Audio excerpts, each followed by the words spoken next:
C'est la journée mondiale de la radio, l'occasion de nous pencher sur ce média qui reste l'un des plus fiables au monde, l'un des plus utilisés également. Avec nous pour en parler, Jean-Noël Jeanneney, bonsoir. Bonsoir. Soyez le bienvenu sur TV5 Monde. Vous êtes spécialiste d'histoire politique, culturelle et des médias. Vous avez été président de Radio France et de Radio France Internationale. Je signale votre livre, Le Rocher de Sustène, mémoire de 1982-1991, de Radio France au bicentenaire de la Révolution. On vous voit aux côtés de l'ancien président français, François Mitterrand notamment. Pour commencer, Jean-Noël Jeanneney, en quoi, selon vous, la radio, c'est un média à part? C'est un média merveilleux. Vous invitez quelqu'un qui est amoureux de la radio. Je le suis comme ayant une responsabilité évidemment magnifique pendant 4 ans à la tête du service public, comme étant producteur aussi à France Culture chaque semaine et surtout comme auditeur. Il y a quelque chose de magique, quelque chose de vraiment qui est sans pareil. Qu'est-ce qui est magique? Ce qui est magique, c'est cette sorte de contact entre la voix et l'auditeur. Quelqu'un a dit, vous savez, j'hésite à le dire à la télévision, que j'aime aussi beaucoup, mais enfin on peut le dire quand même, à la radio, les images sont beaucoup plus belles. Ouais. Autrement dit, les pouvoirs d'évocation. Ça laisse place à l'imagination. À l'imagination, et d'ailleurs, je pense que chacun d'entre nous se rappelle un moment où il a entendu parler d'un événement. Prenez l'exemple de la mort de Kennedy, par exemple. Presque chacun se rappelle avoir entendu à la radio, si c'était à la radio, ce qui s'est passé. Et puis il s'établit une sorte de commerce rare entre la voix de chacun. La nature est incroyable puisqu'elle a été capable de faire des voix quasiment individuelles. Quand vous ouvrez votre poste, vous savez qui vous parle. Et vous l'entendez dans une sorte de complicité particulière. Il y a une souplesse, il peut y avoir une vigueur, il peut y avoir une tendresse dans la radio qui en fait un média merveilleux depuis qu'il existe. Et on parle d'ailleurs de voix de radio, c'est important d'avoir une voix quand on travaille à la radio. Regardez, je pense par exemple aux voix nocturnes, notre chère Macha Béranger, qui pendant longtemps, la nuit, avec une voix exceptionnelle, servait à faire un écho aux inquiétudes de chacune et de chacun de ses auditeurs et auditrices. Peut-être un peu d'histoire, puisque vous êtes aussi spécialiste d'histoire politique. À quand remonte la première radio? Ça remonte en fait, elle a été inventée avant 1914. Et à l'époque, on se trompait. D'ailleurs, on croyait que la TSF permettrait de parler de point à point et le téléphone à des audiences larges, par exemple quand on écoutait l'opéra. C'est à peu près, vous vous rappelez Tintin, au début du Lotus Bleu, on le voit de cette façon-là. Et puis après la guerre, on a découvert que c'était un média qui permettait de toucher des auditoires très larges. Et aussitôt, s'est posé la question de savoir quel type de contenu on donnerait. Et il y a un moment d'histoire que je trouve très intéressant, c'est cet entre-deux-guerres, ces années 30, lorsque, aux États-Unis, on a décidé, du côté de toutes les stations nouvelles, qu'on ferait des galops, les premiers sondages, et qu'on donnerait aux auditeurs ce qu'ils avaient envie d'entendre. En revanche, du côté de la BBC, de façon peut-être un peu plus solennelle et éventuellement morguée, on a dit non, on va décider ce qu'on donne aux gens pour qu'ils soient contents. La France a trouvé son chemin entre l'un et l'autre, et aujourd'hui encore, quand on parle de la radio, je crois qu'il faut célébrer l'existence de 2 secteurs, l'un qui vit sur la recherche du profit à court terme, et l'autre qui assure sur le plus long terme, c'est le secteur public. Et vous en savez ici quelque chose, où je suis si content d'être, à la charge de jouer sur un rythme plus lent dans la conquête des auditeurs, lent dans la réflexion sur ce qui se passe.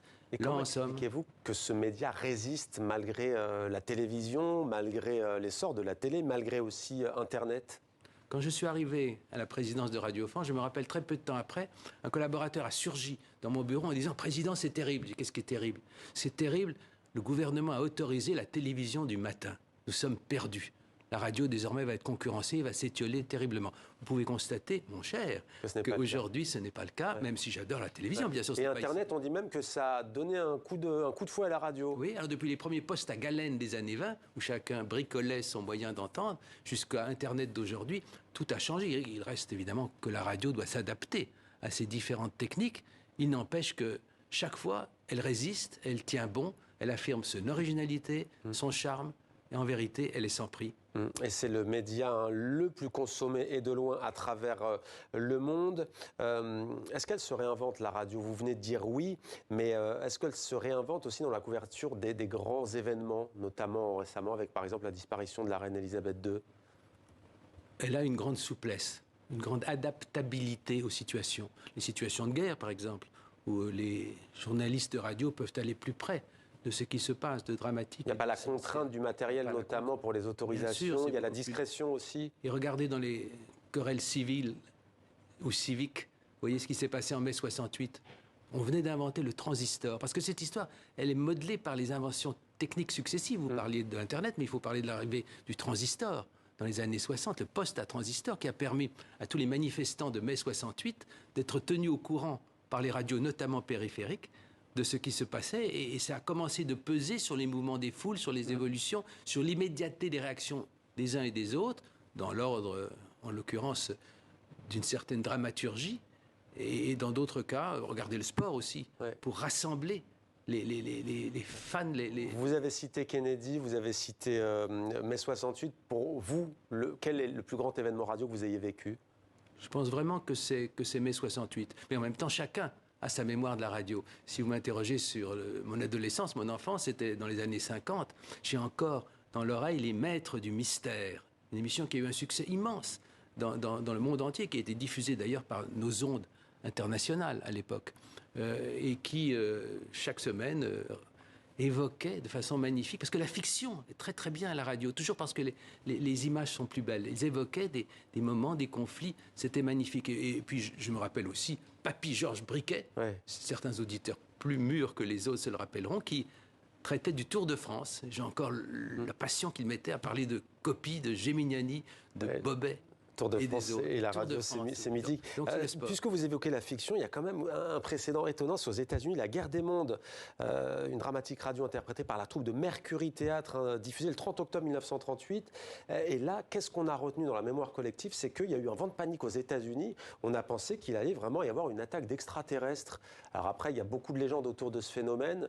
C'est aussi ça la force de la radio, c'est peut-être la force de persuasion de la radio est peut-être plus fort qu'aucun autre média? Ce n'est pas le moindre des personnages qui étaient au centre de cela, puisque c'était Orson Welles, qui effectivement à la radio, à partir d'un roman d'un de ses homonymes, qui était Wells à la fin du 19e siècle. C'est une adaptation d'un roman de Wells. La Guerre des Mondes avait imaginé le débarquement sur Terre des Martiens. Et on raconte, la légende a un peu forcé le trait, mais enfin, on raconte, et c'est un hommage involontaire peut-être à la radio, que les Américains ont été très très inquiets, qu'on les a vus se précipiter sur les routes pour échapper à l'attaque des Martiens. Même si c'est pas vrai, non è vero e ben trovato, comme disent les Italiens. Si c'est pas vrai, c'est bien trouvé. C'est ça. Alors on va maintenant ouvrir une page, comment je peux dire, un peu plus politique entre guillemets. D'abord peut-être l'appel du 18 juin du général de Gaulle. En quoi est-il devenu légendaire en radio? Vous ouvrez là le chapitre essentiel de ce qu'on a appelé la guerre des ondes. Parce qu'en temps de paix, on peut laisser une liberté à l'expression de la radio, mais dès que la guerre arrive, la propagande s'en empare. Alors du côté de l'ignominie, ça a été Goebbels et ça a été d'une certaine façon le régime de Pétain, effectivement, qui s'est saisi de la radio. Et puis du côté du brio, du côté de ce qui nous apparaît glorieux et magnifique après coup, il y a eu le 18 juin, moment essentiel. C'est la seule fois en vérité qu'un événement radiophonique a dessiné dans l'histoire une étape essentielle, le moment où De Gaulle vient annoncer au peuple français, c'est pas exactement dans le discours, mais c'est dans une affiche ultérieure, que la France a perdu une bataille, mais qu'elle n'a pas perdu la guerre.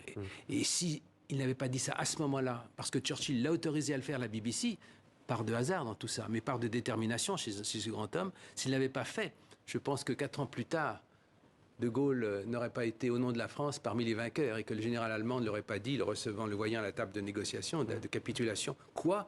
Les Français aussi. Sans la radio, ça ne serait pas arrivé. Oui, c'est l'histoire qui le veut. C'est vrai que la radio, l'UNESCO le dit aujourd'hui, d'ailleurs, elle le rappelle, c'est un média aussi facilitateur dans les conflits. On peut citer Radio Okapi en République démocratique du Congo, Guira FM en République centrafricaine ou Radio Mikado au Mali. Vous partagez ce sentiment, la radio, elle peut faciliter la paix dans des zones conflictuelles aujourd'hui, notamment en Afrique? Oui, je raconte dans mon livre, avec mes mémoires, mes souvenirs de président de Radio France et de RFI, comment cela était très présent dans notre responsabilité, en particulier pour les querelles en Afrique. Nous avions le sentiment d'un double devoir, sur le long terme de maintenir la francophonie, de maintenir ce lien si précieux, et à court terme de savoir quel type d'informations on pouvait et on devait donner dans ces oppositions-là. Je voyais arriver par les ambassadeurs de France, traduisant la frustration d'un certain nombre de chefs d'État, le désir qu'on ne donne pas trop la parole aux oppositions, par exemple. Et en même temps, nous devions le faire aussi. Il y avait un équilibre à trouver qui était difficile, mais dont le caractère ardu témoignait précisément de l'importance de la radio, de RFI à ce moment-là. C'est un rôle que vous jouez aussi. Vous devez rencontrer probablement quelques difficultés semblables, mais la mobilité, la promptitude de la radio circulant en Afrique était à cet égard spécifique. Et je raconte aussi que j'avais eu le souci de garder la mémoire d'un continent avec RFI et de préserver les archives des radios de la période coloniale qui sinon auraient été perdues et qui, pour les chercheurs aujourd'hui, pour les citoyens, peut fournir une provende extraordinaire afin de renseigner sur ce qui s'est vraiment passé, sur ce qui s'est passé du point de vue du reflet des événements à la radio. Et vous savez bien que les reflets souvent deviennent à leur tour des ressorts de l'histoire. Mais pourquoi facilitateur la radio? Parce qu'elle touche le maximum de foyers, même dans les zones les plus reculées, même dans les zones les moins équipées. Vous l'avez dit, c'est pourquoi elle est à la fois si précieuse et parfois si dangereuse aux yeux des gouvernements, puisqu'ils pensent en général que cette influence risque de leur échapper d'une façon ou d'une autre.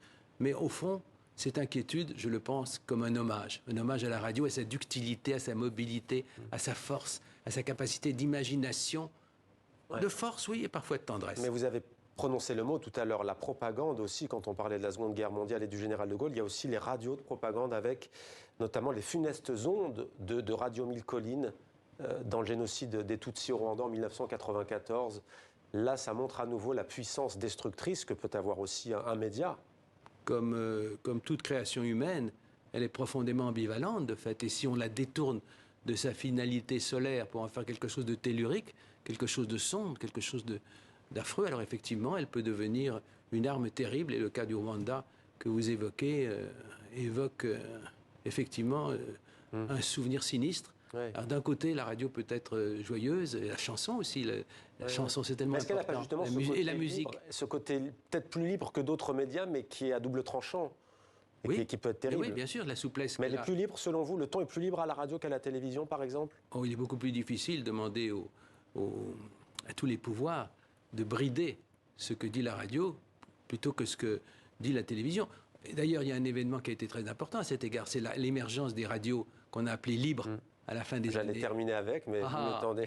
Alors, nous n'étions pas complices. Mais si je vous coupe l'herbe sous le pied, j'en suis navré, cher monsieur. Et allez-y sur les radios libres. De toute façon, les radios privées, effectivement, que nous appelions radio locale privée, parce que nous considérions à Radio France... Et radio pirate aussi, parfois. Je le dis dans mon livre. Il y avait des radios pirates. Nous considérions que nous étions libres, tout à fait, puisque nous avions conquis de la liberté, moment essentiel par rapport au pouvoir public. À côté, il y avait des radios locales privées qui ont complètement changé la situation, puisque dans les années 50, il n'y avait que la radio d'État, largement dominée encore, c'était avant 80, par les gouvernements, et puis 2 ou 3 radios périphériques, vous savez, qui étaient ralliées par un fil et qui étaient situées au Luxembourg. La fin du monopole d'État, c'est 1981. Est-ce qu'il y a aujourd'hui encore des radios libres, selon vous? Au sens, vous l'avez compris. Ce qui s'est passé, malheureusement, c'est que la quantité des petites radios qui avaient beaucoup de charme, d'efficacité, ont traduit des sentiments de communauté, de lieu, etc., de type, qui étaient très vivantes. Et elles ont été très largement, d'abord écrasées par le manque de vergogne absolu des très gros, je pense à Énergie, par exemple, qui violait dès ce moment-là absolument les règles de force de l'émission, et que d'autre part, l'argent, dès lors que la publicité a été autorisée, est arrivé et a, pour une part, perverti. Mais il en reste encore pas mal. Et alors, on a juste 30 secondes. Est-ce que, si je résume ainsi, rendre visuel l'audio, c'est là la magie? Oui, c'est ce que je disais tout à l'heure. Regardez la radio, ces images, ils sont beaucoup plus belles. Voilà ce que je vous remercie de m'avoir donné l'occasion de porter à nouveau ce message. Merci beaucoup, Jean-Noël Jeanneney, Le Rocher de Sustaines aux éditions du Seuil. Merci d'avoir été avec nous.